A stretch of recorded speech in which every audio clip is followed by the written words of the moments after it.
Hello everyone and welcome to this bonus video for our mini series on how to launch successfully. I am Naomi, I'm a content marketing strategist and Hi, I'm Carol and I'm an ops and implementation support specialist.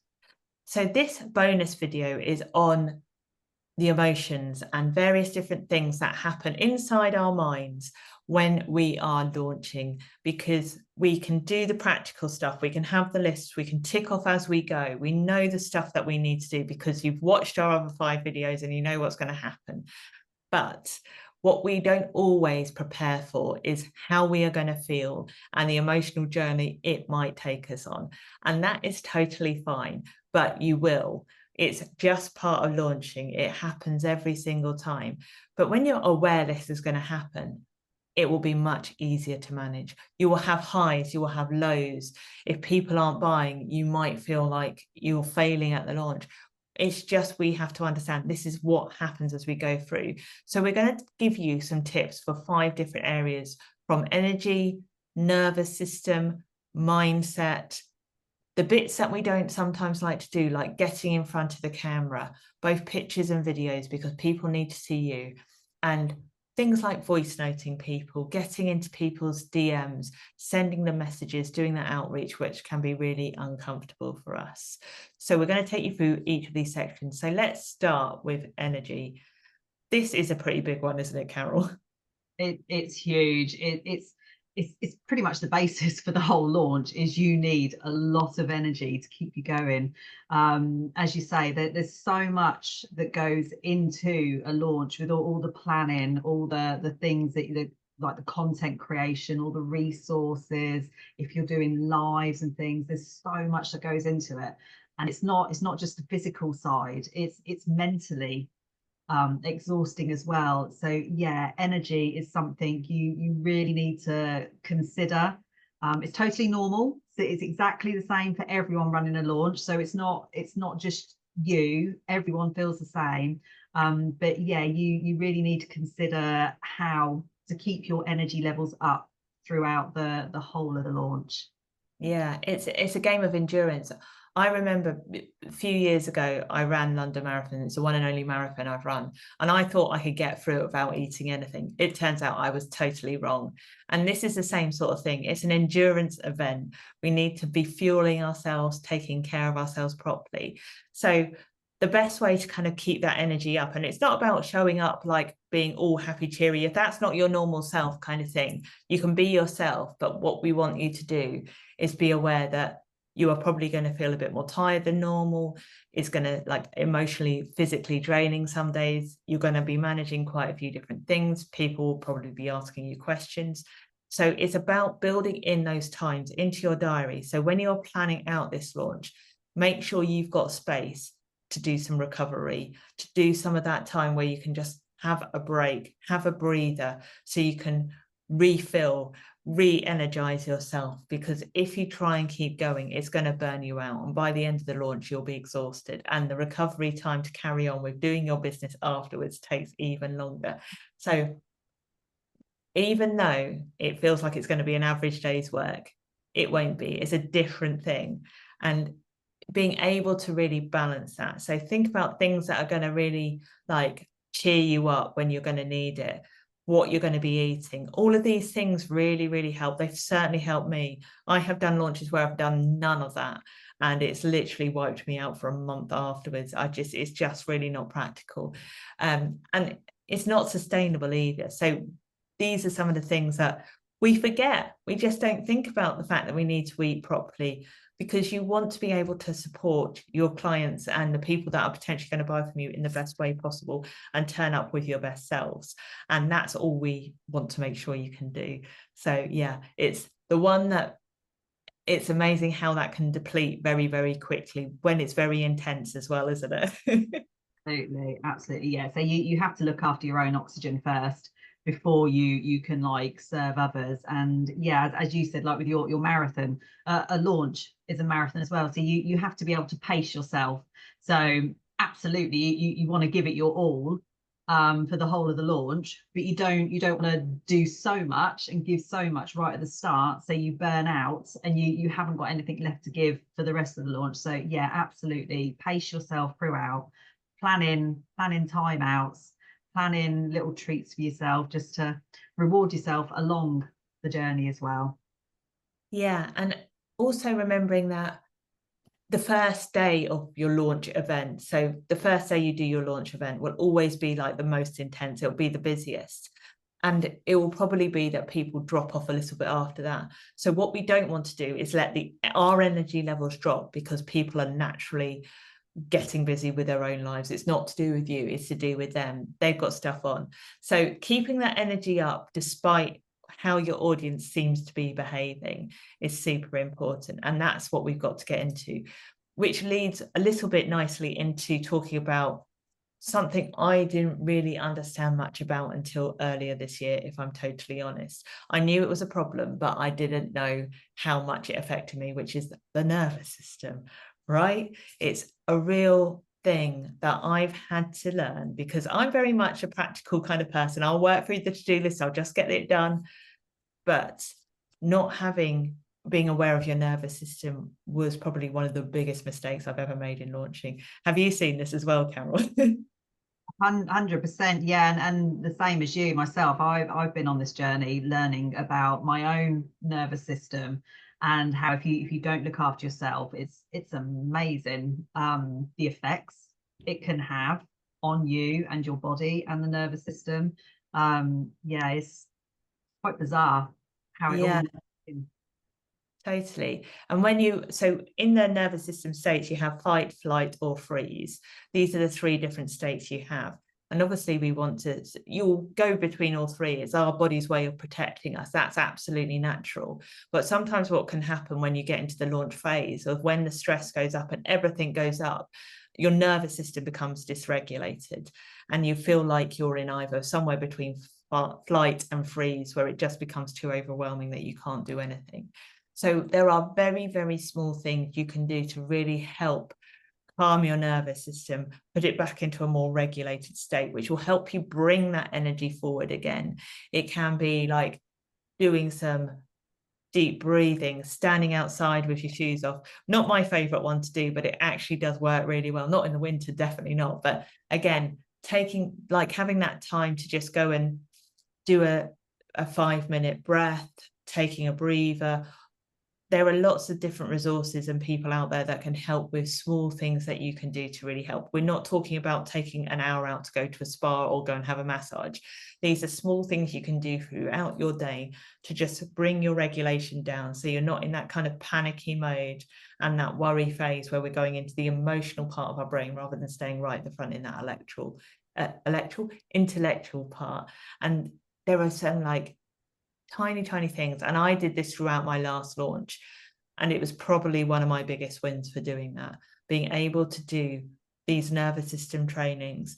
Yes, I was still tired at the end of it, but I was really energized. There was a very big different shift of being able to manage and feeling like I could keep the energy up. And even though there were lows, because even though you tried, there are sometimes where you kind of can't do it, and you just overwhelm yourself. But I was able to recognize when that was happening and take myself out, go and do 10 minutes, sit outside for a while, whatever it might be, to really bring myself back to a much calmer state, so I can then go on and do the next bit and things like that. So yeah, I found it's made a big difference to me. Have you seen this with your clients as well? Yeah, it definitely. I mean, it's something that I practice myself, and so I do recommend clients do as well. I personally like is it the Pomodoro? Is that how you pronounce it? I like that technique. So yeah, so the time blocking. So I have a timer for myself when I'm supporting on these massive launches. I have a timer where I'll time block. So I'll be really intense with work for an hour or so.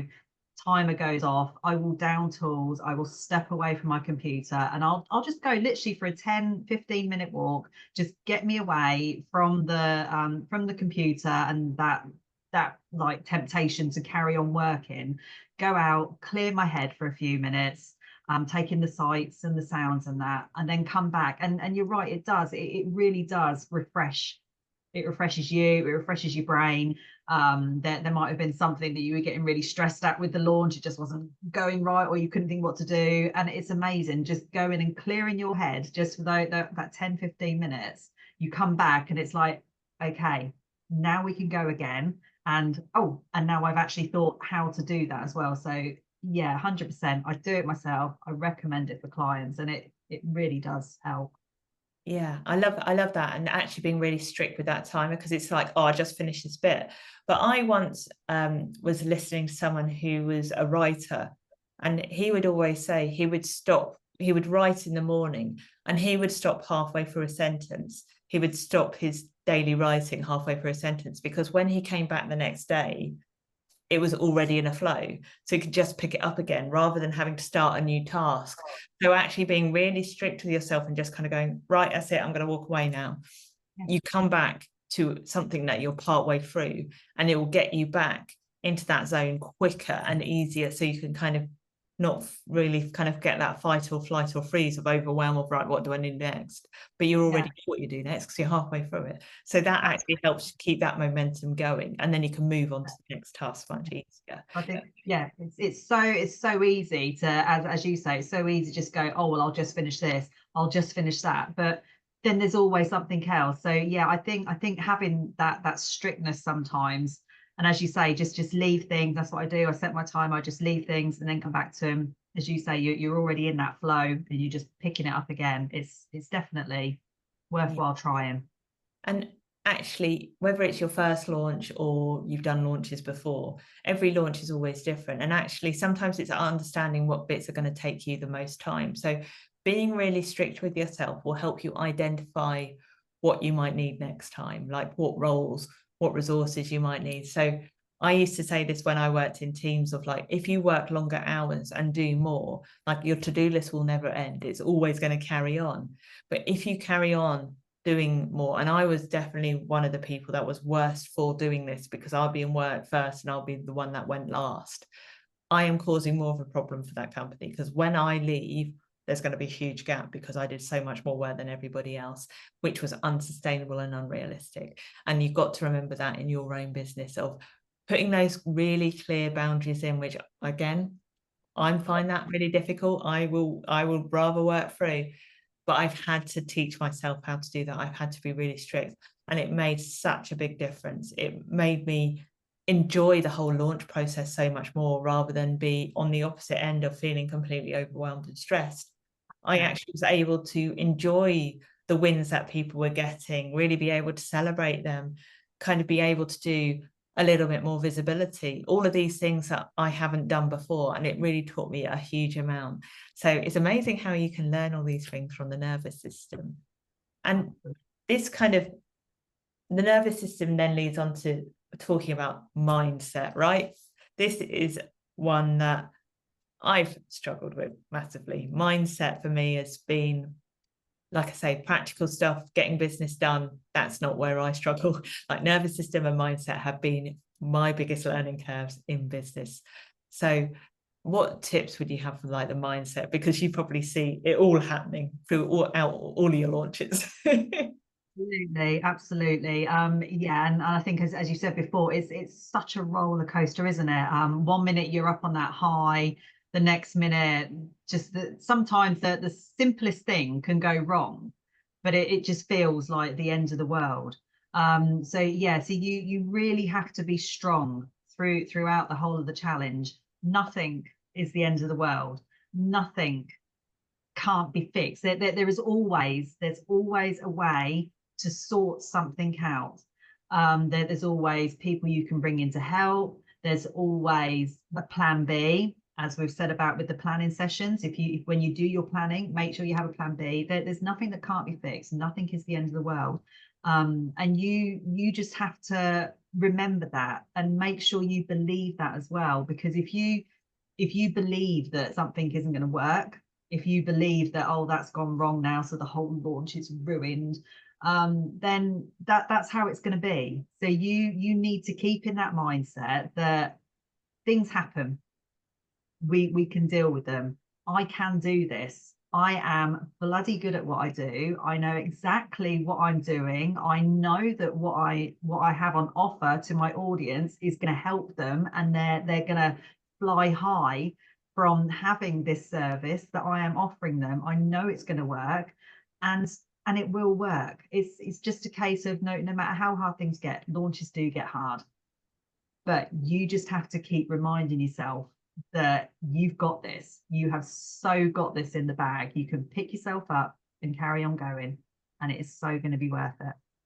Yeah, absolutely. It's so true. And actually, for me, where it's really affected my mindset has been around the money side of it. Like money mindset has been something, again, I didn't know about this until like a couple of years ago. I've been doing business for ages. I didn't even know there was such a thing as money mindset. So, and I used to, like, if anyone said no, it would like dip me completely. It'll be like a punch in the gut. And I had to remind myself, is just because they said no now, it might not be, it's just no, not yet. It could be that something I'm not quite right for them. And I've learned that actually no's give me information that I can build on for next time. And sometimes people that say no still sign up. So remembering that you are going to get peaks and troughs through the sales period in this. There will be people possibly signing up at the start. It might dip in the middle, and then there'll be the last minute.coms, the deadline dancers that all fly in at last minute. I've had launches that have done this very much U pattern. I've had launches that have done like a downwards graph. A lot of people buy first up now rather than towards the end. So it really is fine to just kind of take note of that sales pattern and look at it like, that's interesting, rather than, oh my God, it's just like completely like I'm failing, no one's buying. It's never about you. What you have to offer isn't about you. It's about the person at the other end. So if you have a day where you're doing lots of outreach and you feel like you're being ghosted all over the place, you're talking to the void, no one seems to be responding to your posts, you don't know what else to do. Just because you're doing it there and then doesn't mean that people aren't seeing it. Doesn't mean that people aren't watching it. We just have to keep that mindset of, I got to tell them one more thing, or I've got to do that one more thing. And people take time to, like, buying behaviors. This is why I talk a lot about buying behaviors and what I do, because people don't buy straight away. They need time to think. They need time to process. They've got busy lives. They're doing other things. It's not that you aren't a priority. It's just that you're not a priority to them at that particular time. And we have to accept that that's what people are going through. It's not that they don't necessarily want to buy. They've got other things. So when we start to think about being in the shoes of our ideal clients, we can start to manage that mindset a bit differently, or thinking about, okay, this is normal, this is how they're behaving, this is what they would do. And that can really help separate us. And throughout this mini series, we talk quite a bit about knowing your numbers. Numbers can really help give us information and data. When you're flying blind, it can really play on your mindset. And sometimes you can look, and I've looked and I've seen there've been minimal views on my sales page. And I thought, oh, like it's dipped me mindset wise, it's completely dipped me. I've gone, no, I've now got information. I can pick myself back up and make sure I start getting it in front of more people, because what I'm doing now isn't doing quite right. So what do I need to do? I need to do more personal outreach to get people in the door. So it can really help us anchor ourselves and just be okay with the information. All it is information. It's not something you're doing wrong. It's not something you're failing at. This is all stuff that we can learn from. And that's the mindset we've got to have. It's learning. We're getting information. We're gathering data. Failed launches, ones where you don't make any sales, they're not failures, because you get so much more learning and experience. It's one of the biggest things, isn't it, Carol? Absolutely. Yeah. As you say, I don't believe in a failed launch at all. Just because you haven't made as much money as you want to from the sale, it's not a failure. There can be other ways that it has been a success. It can be you've grown your audience, you've grown your email list, things like that. But it can, you've grown your visibility. But it can also be, as you say, it's giving you this huge learning that you can take forward. So, okay, that launch didn't work. Why? And find out why it didn't work, because you're going to know why it didn't work because of your numbers. as you've mentioned, following. So you then look at those, you work out why the launch didn't work, and then you know exactly how you're going to tweak it to make it work next time. So yeah, no such thing as a failed launch. No. And if you know that your mindset is something that affects you quite a lot, think about what those triggers are going to be as well that might kind of tip you. Like if I'm doing a launch process, I often don't get my other half to ask me about it. I don't want him to keep asking how it's going because it just puts me on edge more, because I know like I've got it, but it's not to do with him. He's generally taking an interest. But think about, again, those boundaries that you need to put in place around you. If you've got stress going on at home, if you've got things that are happening, which sometimes we can't avoid, it just happens. But think about, again, making sure you're prioritizing what you need during that time so that you can be your best self and be in the right mindset. Have resources, have tools. If you like affirmations, have them near you. What are the things that are going to pick you back up and put you in that right mindset? Like, kind of use those little bits and resources that can help you just kind of take you back up again. This next section is a little bit about, I would say, confidence, isn't it? So we're talking about getting in front of cameras, whether that's on video, whether that's in photos, whether it's doing live YouTube series like this, and actually then voice noting people as well, because these are things that I've seen in many, many launches that can really make the difference from people not buying to actually buying from you. But I know how uncomfortable it can be to do all of these things. Like, it's a journey that I've been on.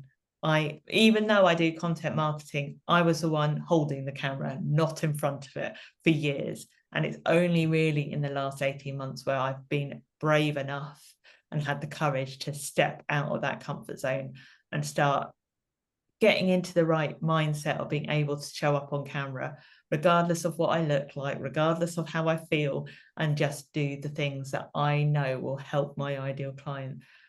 Carol, you must, again, this is something that I know works really well because I'm a content marketing specialist, and I understand that when people can feel connected and see people on camera and they feel like they're talking to them directly, it builds connection so much quicker. But it's a really uncomfortable thing to do it, isn't it? It feels a bit weird. Yeah, I must admit, and I am one of the world's biggest hypocrites, because yeah, I tell my clients this exact same thing, getting in front of that camera.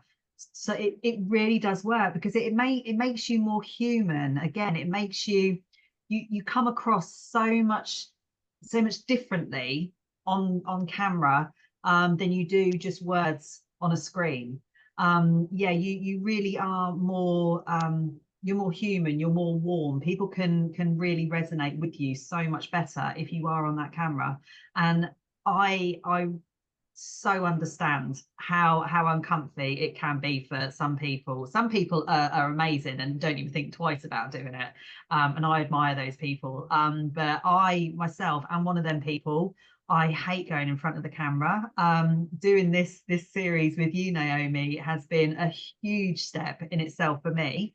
But I do totally get that it is something that can help you, and it is good to lean into that uncomfortable feeling sometimes, and it does help. So yeah, this is me leaning into my uncomfort, and here I am making myself more visible, because yeah, people can just learn so much more about you if you do get in front, whether it is just a photo of yourself, or whether you are actually speaking, doing a live or doing something like this. People they can just get you so much more and warm to you and want to take more interest in you as well. So yeah, it's a huge thing to do for some. I do get that, but speaking from experience, it does get easier. It does get a lot easier, and it's so worth it. It's it gives that more personal touch to people as well. Yeah, absolutely. And it's so true. And one of the things that I know from my clients, particularly with video or even with selfies, they feel like really wooden. Something comes over them where they kind of go like this, and I'm like, I'm going to be really formal and I'm going to talk in monotone and do something like that. And actually, I say to people, if you're new to this, it takes practice.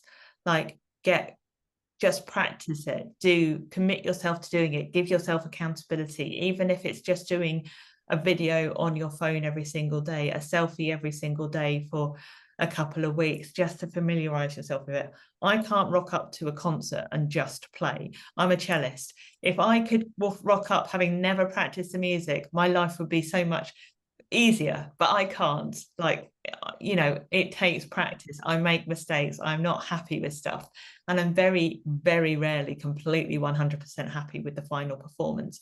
The great news is, though, people do not want perfectly polished stuff. There's no such thing as perfect. We're both perfectionists, but we know there's no such thing as perfect.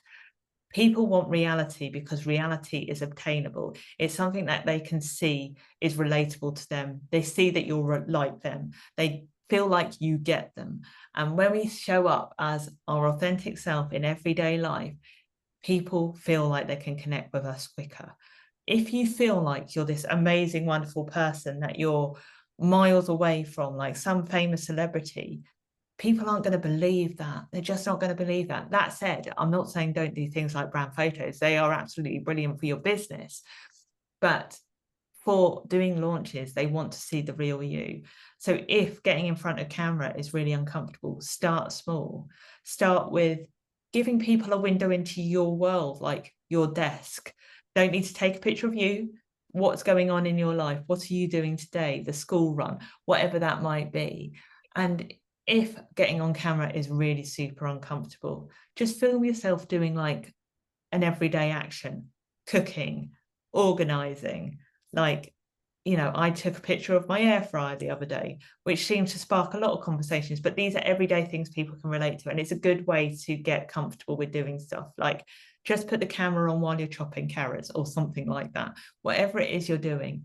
And then you start to get more comfortable with it. People start to see you. So you can start with small actions and trying different things that might work.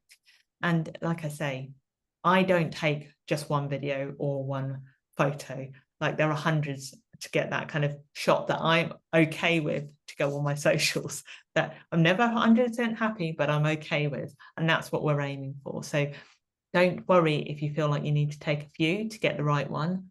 Do it. Just try it. Try different things. But we are there to help our audience. We want them to feel like they can connect with us and really kind of really feel who we are and why we get them and our values. And that's the best way to do it. So just start small. And like Carol was saying, we need to get a little bit uncomfortable sometimes. When it starts to get easier, when you keep doing it regularly, like with anything, it's like exercise, it's like all of these different things, changing our diet. When you start to get it into that habit, it's so much easier. And this leads a little bit to the voice noting people, which I've done really successfully in my last couple of launches. It's worked really, really well because people can hear your voice and they feel like you're special. So we often get scared of personal outreach because we feel like, particularly I would say the British more so than not, feel like we're being intrusive on people's life, right? Like, personal outreach is the one that people don't want to do, is it, Carol? Absolutely, yeah, it can feel so uncomfortable, as you say. Yeah, it is. We're so, as you say, the British, we're so popular for apologizing for everything, aren't we? Sorry for this, sorry for that. I'm so sorry for sending you a voice note. How dare I do something like that? But yeah, absolutely, it brings your personality across. When people can actually hear your voice, again, as I said before, the way you speak, whether it's a voice note or the way you are on a video, it's so much more personable than just words on either in a message, a private message, or on a post. So yeah, by doing that voice note, one, as you said, it can make people think, my God, she's actually taken time out of her day to send me an actual voice note. And people appreciate that time that you're taking. But yeah, your personality can come across in that voice note as well, and people, again, they warm to you more because they hear what you're like. And don't be afraid of your personality either. However you are, be that person in your voice note. Don't be all official and corporate if that's not how you speak. Be yourself. Have a little cheeky message in there if that's the kind of person you are. Get yourself out there and get people warming to you. Yeah, absolutely. I mean, the amount of voice notes I sent with my dog barking in the background, and mostly it is to people I know who would understand having a dog barking in the background. But sometimes she just starts barking, and I'm like, you know what? I do not need to record this again. It's just the way it goes, right? Real life. And I think this is sometimes what I hear often when I talk about doing this and being yourself. People feel like they're not being professional enough. They're not giving the high standard service that they want to give. You don't have to be like at that high level to give a great service. And we've got to remember that people don't necessarily relate to that. It doesn't mean you're any less professional by doing what you're doing, because you're still showing up, you're sending people voice notes, you're being human and friendly and all of those things that they might value much more than going to someone who feels like really corporate, really wooden, really kind of like formulaic. And it does depend on your industry and what you do, but you can still be you and be professional with your mistakes, with the things that aren't perfect, and still be okay with it. No, if every single business out there, whether it's a big brand, a big corporate, are never perfect. There are always things that don't work 100%. But the brands that really stick out, even at a corporate level, are the ones that have got personality, are the ones that really show their true values behind their business, and the ones that are being relatable to the people that are going to buy from them. They go to what their audience are interested in, rather than feeling like they need to be right down the line, always on the corporate spiel and feeling like they need to use long words and jargon. You don't. You absolutely do not. People would rather see you being yourself. And if we're honest, if people are coming to you because they want that, and that's not who you are, then you are the wrong fit and you won't enjoy working with that person. So being ourselves really helps that, doesn't it? Being ourselves really helps bring in the right people. Absolutely, it does. It aligns you to the correct person. And there's also there's nothing wrong with being vulnerable as well. So like you said with your dog barking, it happens. There's nothing wrong with even if you do record a live or something. There's nothing wrong with letting your audience know, I really don't feel comfy doing this. It's showing that vulnerability. It's letting other people know that vulnerability is okay. Oh God, yeah, I feel nervous doing this as well. I'm actually like her speaking on that camera. That's me feeling nervous. So yeah, be vulnerable. Get comfy with your own feelings, and don't worry about sharing them with people. And what is professional as well at the end of the day? Who says what professional is? Because I'm the same as you. I get my job done. My clients are really happy with the work. They're supported. Everything gets done. I might be a little bit funny along the way as well, have a little joke. But why is that not okay? Work should be fun as well.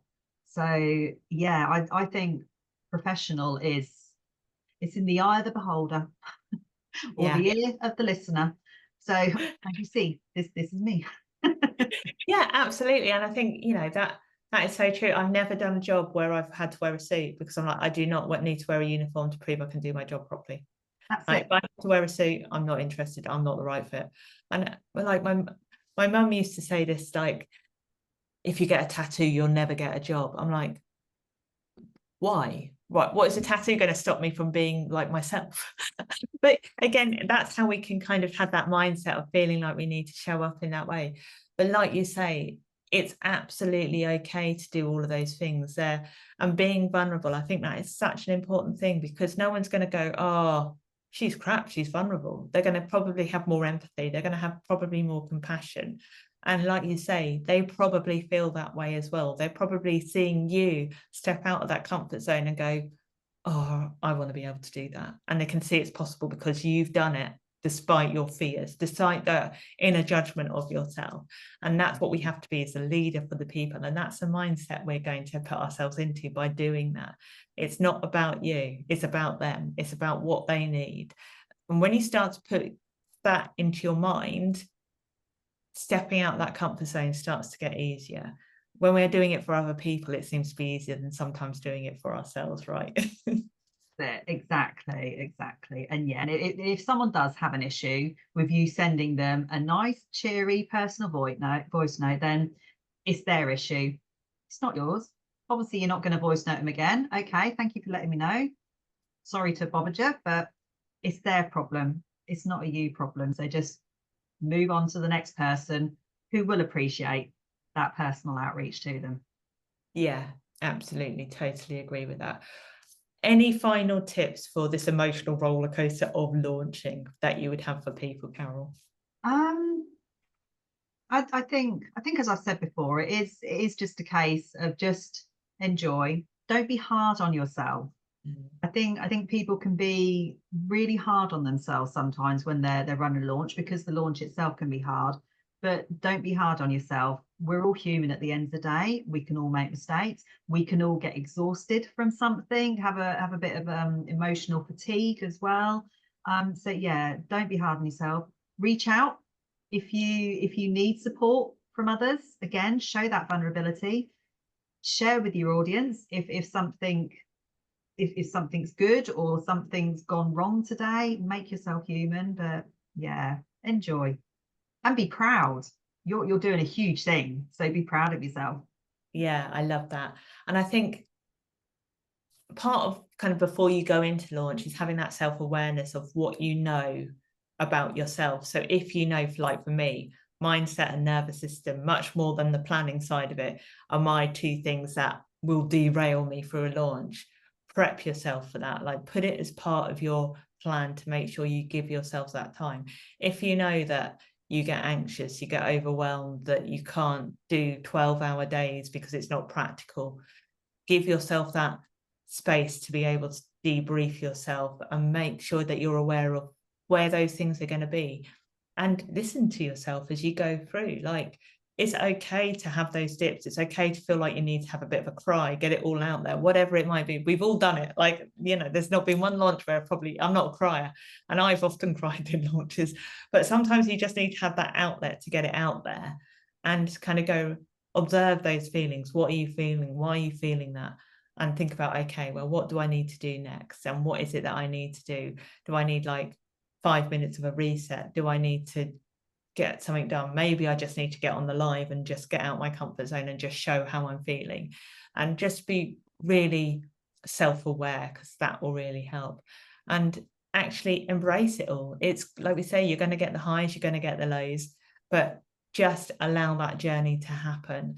And like Carol says, reach out if you need support, you need help, you're stuck. There are resources all over the place. You don't have to do this alone. And there is not one person who's ever done a launch that hasn't been through what you've been through. And, we're both here. Like, come and ask us. We're on the socials. You can come and find us. We'll drop the links into this video, and use this mini series, use our resources to help you. But regardless of how your launch goes in your eyes, launching is a success because you've done it. Like, doing it once, even if you think I'm never doing that again, you will still learn from it.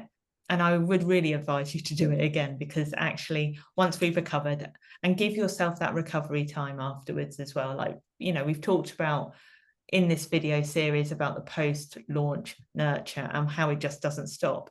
But do book in that time for recovery. Do book in that time to have some time out, go on a holiday, all of the things that I need a break after a launch. Like, I will finish, close doors, have a couple of days where I know I've got to do the post-launch stuff, and then I'll book some time off at the end of that week where I will either get on a plane somewhere, or I will just have some time just to me, like myself, no one else, me, maybe the dog if she's behaving. But again, I know that's what I need to just let my brain calm, to let my nervous system reset itself, so that I can then bounce back up and come back to doing everything. So I hope that's been helpful. Emotions are normal. The roller coaster is fine. We're going to get a little bit out of our comfort zone, and it's going to be fine. We promise you that whatever happens, it's all going to be good stuff. So I hope you found this mini series useful. If you have any questions, pop them in the comments below, or you can come and find us on our social channels, which will be in the description below for you. So thank you very much for listening. I've been Naomi, and I'm Carol, and yeah, just thank you so much for joining us.